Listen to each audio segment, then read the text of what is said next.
রিয়া, চলো তোমাকে নামিয়ে দিয়ে আসি।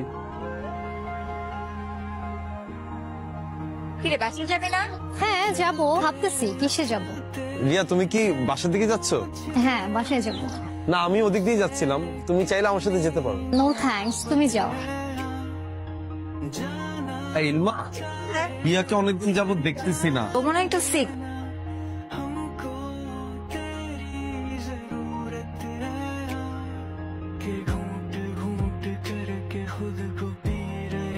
রিয়া, আজকে আমি আবারও তোমার বাসার সামনে দিয়ে যাচ্ছি, যাবা? চলো। আচ্ছা রিয়া, তুমি কি তোমার সিকনেসটা নিয়ে খুব প্যারা খাচ্ছ না? আরে না, তুমি এইটা নিয়ে একদম টেনশন করবা না। আই নো এটা ঠিক হয়ে যাবে, কিন্তু এই প্রবলেমটা আমার ভালোই হয়েছে। অনেক কাছের মানুষকে চিনতে পারছি যারা শুধু আমার রূপটাই দেখতো। আরে ধুর, বাদ দাও তো, চিল। তুই ফাহিমকে দেখছিস? না রে, আজকে ফাহিমকে দেখি।